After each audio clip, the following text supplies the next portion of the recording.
कि इस पार्ट में, वीडियो के इस पार्ट में हम लोग एक छोटा सा डेरिवेशंस को करेंगे, जो डेरिवेशंस आपके एग्जाम के लिए इंपॉर्टेंट है। ये डेरिवेशंस आपके एग्जाम में आते हैं, ठीक है।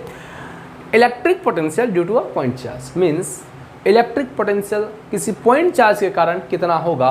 तो जब हम इलेक्ट्रिक पोटेंशियल की बात कर रहे हैं, इसका मीन है, प्रीवियस वीडियो में हमने ये आपको बताया कि potential means amount of work done to carry a unit charge from infinity to a point. कहने का मतलब है कि इन्फिनिटी से किसी चार्ज को लाने में जो वर्क डन करना होगा उसको हम इलेक्ट्रिक पोटेंशियल बोलेंगे। अब यहाँ पे चूंकि डेफिनेशन जो डेरिवेशन हम करने जा रहे हैं वो वही है कि किसी पॉइंट को हम इन्फिनिटी से क्या कर रहे हैं कि किसी पॉइंट तक लेके आ रहे हैं। सपोज करते हैं कि यहाँ पर अपने पास पॉइंट ए है, ये पॉइंट बी है, ये पॉइंट पी है, मान रहे हैं, और हमको यूनिट पॉजिटिव चार्ज को स्मॉल क्यू को इन्फिनिटी से हमको लेके आना है पॉइंट बी तक। और ये जो पॉइंट बी है इसका जो डिस्टेंस है वो डिस्टेंस आर है, ठीक।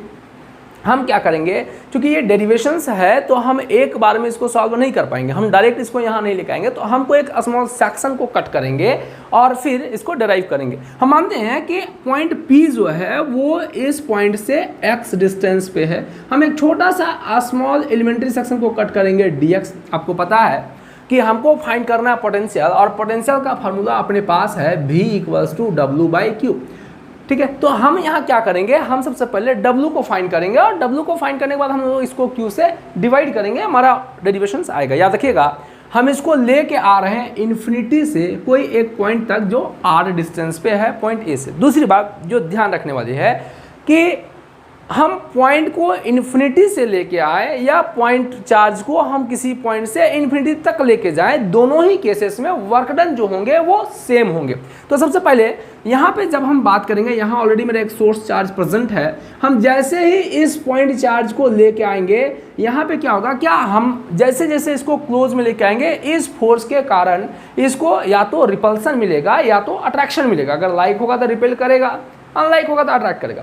यहाँ पे कंडीशन ये है कि जब हम चार्ज को लेके आते हैं तो चार्ज का वेलोसिटी जो है वो कांस्टेंट होना चाहिए। तो जैसे जैसे ये फील्ड में आएगा वैसे वैसे फोर्स ऑफ अट्रैक्शन हो या रिपल्सन हो वो इंक्रीज करेगा, और वो जो इंक्रीज होगा जिसके कारण से इसका वेलोसिटी अफेक्ट होगा। तो हमको एक्चुअल में जो वर्क करना है, क्योंकि आपको पता है इन्फिनिटी में कोई पार्टिकल्स नहीं होते, अगर हम इसको किसी भी रीजन से अगर थोड़ा सा भी मूव करवाएं तो ये मोशन में आ जाएगा, और जैसे जैसे ये इस चार्ज के फील्ड में आएगा फोर्स ऑफ अट्रैक्शन या रिपल्सन इंक्रीज होंगे या डिक्रीज होंगे, जिसके कारण इसका जो वेलोसिटी है वो चेंज करेगा। लेकिन कंडीशन अपने पास ये है कि इसका वेलोसिटी चेंज नहीं होना चाहिए, तो उस वेलोसिटी को कांस्टेंट रखने के लिए हमको क्या करना पड़ेगा कि वर्क डन करना होगा। आपको ये भी पता है कि जब हम चार्ज को इस डायरेक्शन में चार्ज हमारा आ रहा है तो हमको जो वर्क डन करना होगा, चूंकि इसका वेलोसिटी बढ़ेगा तो इसको कंट्रोल करने के लिए हमको अपोजिट डायरेक्शन में क्या करना होगा, वर्क डन करना होगा। मतलब डिस्प्लेसमेंट अगर इस डायरेक्शन में है तो वर्क डन मेरा इस डायरेक्शन में होगा, फोर्स हमको इस डायरेक्शन में अप्लाई करना होगा। तो हम लोग जानते हैं कि dW इक्वल्स टू जो फॉर्मूला होता है वो F.dx है, ठीक है। अब यहाँ पे देखिए, हम आपको ऑलरेडी बोले कि अगर ये इस डायरेक्शन में आ रहा है तो डिस्प्लेसमेंट इस डायरेक्शन में है, तो इसका स्पीड को कांस्टेंट रखने के लिए हमको अपोजिट डायरेक्शन में फोर्स अप्लाई करना होगा।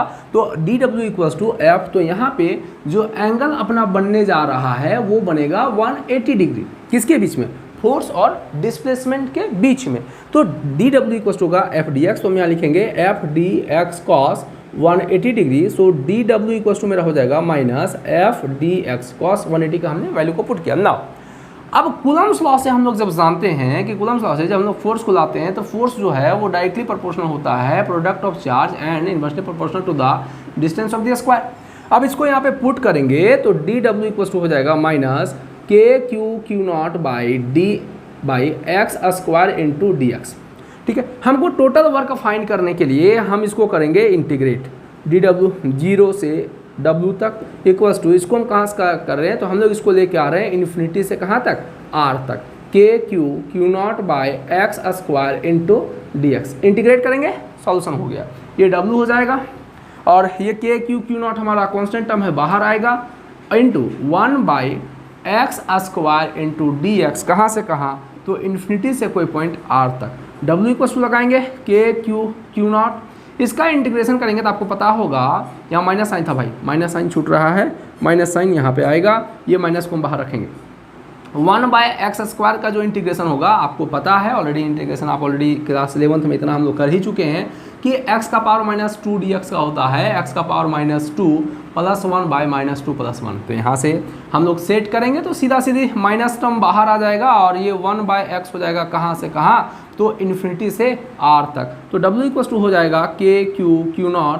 देखो ये माइनस हम रिलीज कर रहे हैं यहाँ से, चूँकि -1/x होता है, तो ये माइनस और ये माइनस को हम करेंगे कैंसिल, और ये आपका हो जाएगा 1/r - 1/∞। आपको भी पता है कि 1/∞ का वैल्यू होता है 0। तो w = अपने पास फॉर्मूला आया KQ0/r। हमको वर्क डन नहीं फाइंड करना भाई, हमको फाइंड करना है पोटेंशियल। तो पोटेंशियल के लिए हम क्या करेंगे कि v = अपने पास फॉर्मूला है W/Q0। तो v = w का वैल्यू मेरे पास आया KQ0/r डिवाइडिंग बाय Q0, ये कटेगा तो v = आएगा KQ/r। यही है इलेक्ट्रिक पोटेंशियल का डेरिवेशंस। जब भी एग्जाम में आएंगे तो इतना आपको लिखना है, इसमें हम कुछ और भी लैंग्वेज को ऐड करेंगे और बाकी मेन डेरिवेशन हमारा यहीं तक है। ठीक है, मिलते हैं फिर हम लोग नेक्स्ट क्वेश्चन, नेक्स्ट डेरिवेशन।